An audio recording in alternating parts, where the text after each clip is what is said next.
सौंदर्य केवळ डोळ्यात नसतं, ते असतं दागिन्यांमध्येही. सोने, चांदी, हिरे आणि त्यावर तुमचं नाव कोरणारं एक विश्वासाचं नाव म्हणजेच संगमनेर येथील ओम मयूर ज्वेलर्स.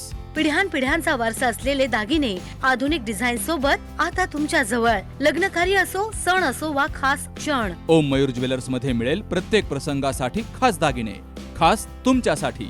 ओम मयूर ज्वेलर्स म्हणजे तुमच्या सौंदर्याचा हक्काचा दागिना.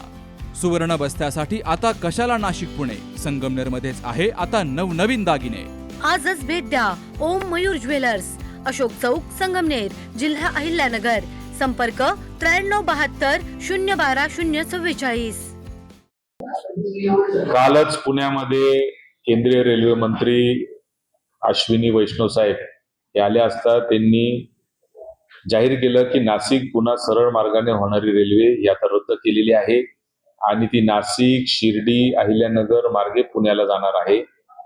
मला असं वाटतं की हे अशा पद्धतीने रेल्वे जर ती फिरून नेली तर आमच्या ग्रामीण भागामध्ये एक म्हण आहे का पुण्याहून पुणतांबा, त्या पद्धतीने ती आज या ठिकाणी द्राविडी प्राणायाम ज्याला आपण म्हणतो, म्हणजे सोपं काम अवघड करणे कसं म्हणतात, त्याचं एक उत्तम उदाहरण म्हणजे ही रेल्वे झालेली आहे. खरं तर नाशिक साठी, अहिल्यानगर जिल्ह्यासाठी आणि पुणे जिल्ह्यातल्या जुन्नर किंवा खेड तालुक्यासाठी ही अत्यंत जीवनदायी अशी रेल्वे आहे. या रेल्वेमुळे फक्त नाशिकचा फायदा किंवा नगरचा फायदा होणार नाही, तर पुण्यावर येणारा जो ताण होता तो सुद्धा नागरीकरणाचा ताण कमी होणार आहे. मात्र केंद्रीय मंत्री हे समजून घ्यायला तयार नाही. त्यांना नफ्या तोट्याच्या पुढचं गणित समजत नाही. त्याच्यामुळे याच्या मागे काही वेगळं षडयंत्र आहे का, याच्या मागे काही राजकारण आहे का, हा देखील एक फार मोठा प्रश्न आमच्या सारख्यांच्या मनामध्ये निर्माण होलाय. जीव तोडून पोट तिडकीने सातत्याने लोक याच्या विषयी भांडतायत, वर्षानुवर्ष भांडतायत, तरी सुद्धा या रेल्वेच्या बाबतीमध्ये अतिशय असंवेदनशील पद्धतीने सरकार काम करतंय. त्याचा मी तीव्र शब्दामध्ये निषेध करतो. माननीय मुख्यमंत्री देवेंद्रजी फडणवीस साहेब यांनी मागच्या अधिवेशनात सांगितलं होतं की याची एक तज्ञ समिती नेमून GMRTच्या इथला काही मध्यम मार्ग काढून थोडस जवळून ती रेल्वे नेता येईल का असा प्रयत्न करायचा. तर मी त्यांना देखील आता 22 तारखेला अधिवेशन चालू होतं, मी भेटणार आहे आणि त्यांना देखील या निमित्ताने विनंती करणार आहे की साहेब याच्यामध्ये लक्ष घाला. कारण हा जो अन्याय आहे, रेल्वे ही काय आजचा प्रकल्प, एक दिवसाचा, 2 दिवसाचा, 10-20 वर्षाचा प्रकल्प नसतो. 100 वर्षांचे ते प्रकल्प असतात. 100 वर्षात कधीतरी एकदा एखादी रेल्वे होत असते. आणि ही जर रेल्वे आज आमच्या तोंडचा घास जर या ठिकाणी पळून लावला तर याच्यामध्ये येणाऱ्या पिढ्या आम्हाला माफ करणार नाही आणि आपल्यालाही माफ करणार नाही. त्यामुळे निश्चितपणाने आपण सगळ्यांनी एकत्र येऊन याच्यामध्ये काम करणं गरजेचं आहे.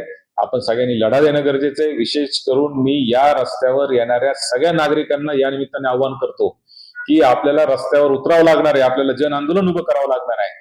आपण वारंवार पोट तिडकीने आम्ही सातत्याने मागच्या काळापासून सांगतोय, नाशिक शहरातल्या लोकांना देखील याचं गांभीर्य येणं अत्यंत गरजेचं आहे. तर याचा सगळ्यात जास्त फायदा जो आहे तो नाशिकच्या विकासामध्ये होणार आहे. नाशिकचा विकास हा खुंटलेला आहे. नाशिक इतक्या जवळ असून देखील मुंबई पुण्याच्या आजही नाशिकला पाहिजे तशी प्रगती होऊ शकलेली नाही. IT कंपन्या येऊ शकलेल्या नाही, सर्व्हिस इंडस्ट्री आलेली नाही, उद्योगधंदे जेवढ्या मोठ्या प्रमाणावर येणं अभिप्रेत होतं तेवढ्या प्रमाणावर आले नाही. आणि म्हणून कनेक्टिव्हिटी जर झाली तर तो होणार आहे, परंतु नाशिकच्या जनतेने देखील उठाव याच्या निमित्ताने केला पाहिजे. मधल्या जे सिन्नर असेल, संगमनेर असेल, अकोले असेल, जुन्नर असेल, खेड असेल, या लोकांचा तर फायदा होणारच आहे, पण नाशिक शहराचा देखील याच्यात मोठा फायदा होणार आहे ह्याची देखील जाणीव नाशिककरांनी घेतली पाहिजे, असं माझं या निमित्ताने अत्यंत विनम्रपणे आव्हान आहे. मला असं वाटतं की सगळ्यांनी मिळून एकदा जन आंदोलन करावं. या संपूर्ण रस्त्यामध्ये सत्ताधारी पक्षाचे अनेक आमदार, खासदार आहेत. त्यांनी देखील स्वपक्षाच्या विरुद्ध जरी भूमिका मांडण्याची वेळ आली तरी ती मांडली पाहिजे. शेवटी आपल्याला लोक निवडून देतात. लोकांच्या प्रति दायित्व असणं हेच आपलं अंतिम सगळ्यात ध्येय आहे. आपण कधी कोणत्या पक्षाच्या किंवा नेतृत्वाच्या किंवा अमुक कोणाच्या तरी दबावामध्ये न राहता आपण सगळ्यांनी समाजाचा, जनतेचा आवाज उठवावा, असं देखील आवाहन मी या निमित्ताने करतो. मध्यंतरीच्या काळामध्ये रेल्वे पळवल्याचा आरोप सातत्यानं होता की कोणी पळवल्याचा. आता रेल्वे गेली कुठं त्याच्यावरूनच पळवली कुठं येतं ना. रेल्वे असं आहे की पळवली म्हणजे कोणी पळवली याचा खरं तर अभ्यास लोकांनी केला पाहिजे. आता या विषयावर जास्त सविस्तर राजकारण करण्याची माझी मानसिकता नाही, कारण आपण म्हणायची पळवली, त्यांनी म्हणायची आम्ही नाही पळवली, ह्याच्यामध्ये न पडता ही रेल्वे झाली पाहिजे एवढीच आमची माफक अपेक्षा आहे. आपल्या शिर्डी मतदारसंघाचे खासदार नुकतेच शिंदे गटामध्ये गेले आहेत. त्यांच्याकडून काही अपेक्षा आहेत का ते आता? आता ते शिंदे गटात गेलेत की नाही माहिती नाही मला, परंतु ते जर शिंदे गटात जात असतील तर त्यांनी दुसऱ्या काही अपेक्षा आणि हे करण्यापेक्षा माझी रेल्वे मला द्या आणि मी तुमच्या गटात येतो असं जर माफक जर अपेक्षा व्यक्त केली तर कदाचित ते सगळ्यांच्या दृष्टीने फायद्याचं ठरेल. दादा कुठेतरी जे आमदार किंवा खासदार आहे त्यामध्ये कुठेच कोणीच रेल्वेबद्दल आपण नाही, आम्ही सातत्याने बोलतोय, आपण याच्यामध्ये बोलतोय. मध्यंतरी आपण सगळ्या लोकप्रतिनिधींची घारगावला एक बैठक घेतली, त्याच्यामध्ये सगळे खासदार आमदार सगळ्यांना बोलवलं, सगळेजण येतात. परंतु जो उठाव व्हायला पाहिजे ना, तो उठाव होणं आता गरजेचं आहे आणि ते एकटे दुकट्याचं काम नाहीये. लक्षात घ्या की याच्यामध्ये सगळा समाज एकत्र आला पाहिजे, लोक एकत्र आले पाहिजे आणि ज्यांच्यासाठी ही रेल्वे आहे, ही काय आमदार खासदारासाठी रेल्वे नाहीये, ही सामान्य माणसासाठीची रेल्वे. तोच अजून जोपर्यंत पेटून उठत नाही तोपर्यंत काहीच होऊ शकत नाही.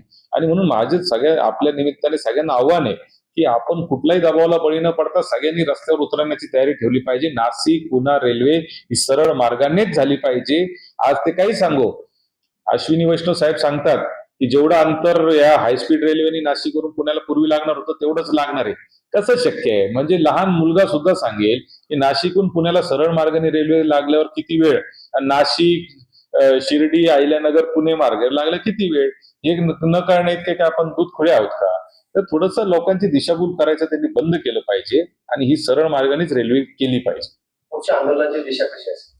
नाही, पुढचं आंदोलन आता लोकांनी उठलं पाहिजे. म्हणजे माझी अपेक्षा ही आहे का आम्ही जेव्हा जेव्हा ह्या आंदोलनाची गोष्ट करतो, जेव्हा जेव्हा हे आम्ही बोलतो, तेव्हा तेव्हा जनतेतून पाहिजे तसा प्रतिसाद मिळत नाही. जनतेने सुद्धा याचं समजून घेतलं पाहिजे की ही आपल्यासाठीच रेल्वे आहे, आपल्या भावी पिढ्यांसाठीचे. आज प्रत्येक घरातला सिन्नर असेल, संगमनेर असेल, खेड असेल, अकोले असेल, जुन्नर असेल, प्रत्येक घरातला एक मुलगा पुण्यामध्ये नोकरी करतोय, पुण्यामध्ये शिक्षण घेतोय. ते मुलं आज शनिवार रविवार टू व्हीलरवर येतात.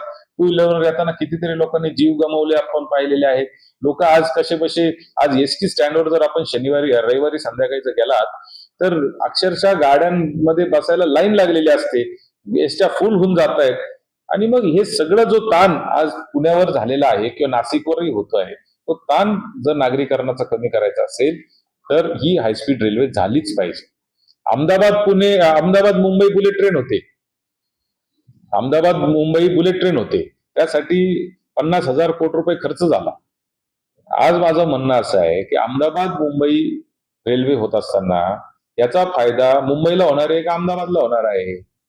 कधी छोट्या गावांना जास्त फायदा होत असतो, मोठ्या गावाला जास्त फायदा नसतो. पुण्याला या रेल्वेचा फायदा नाहीये, पण नाशिकला नक्कीच फायदा आहे. बाकी सिन्नरला आहे, संगमनेरला आहे, अकोल्याला आहे, खेडला आहे, जुन्नरला आहे, अगदी चाकणपर्यंत सगळ्यांना फायदा आहे. तर आपण सगळ्यांनी उठलं पाहिजे, आता आंदोलन केलं पाहिजे, लोकांनी आंदोलन हातात घेतलं पाहिजे. प्रत्येक गोष्ट आमदार करेल, खासदार करेल आणि पुढारी करतील या भरोश्यावर न राहता आता सगळ्यांनी पेटून उठलं पाहिजे, असं माझं या निमित्ताने स्पष्ट मत आहे. सोशल मीडिया असताना सुद्धा चर्चा होती व्हॉट्सअपला किंवा फेसबुकला, आणि त्यावेळेस सोशल मीडियावर ते कुठेतरी फक्त सोशल मीडियावरच चर्चा झालेली जाऊ शकते. आता लोकांनी बाहेर पडलं पाहिजे, एवढंच माझं म्हणणं आहे. सरकारवर दबाव आणावा लागेल. सरकारी पक्षाचे, सत्ताधारी पक्षाचे लोकप्रतिनिधी कितपत आणतील ही माझ्या मनामध्ये शंका आहे. किंबहुना ते बोलत नाहीये, ह्याच्यातूनच आपण मतितार्थ काढला पाहिजे आणि म्हणून आता जनतेने हा विषय हातात घेतला पाहिजे. आपल्या डोळ्यांची काळजी घेणारं पोखरकर नेत्रालय आता नवीन ठिकाणी सुसज्ज आणि अद्ययावत स्कायलाइट मल्टी स्पेशालिटी हॉस्पिटलमध्ये.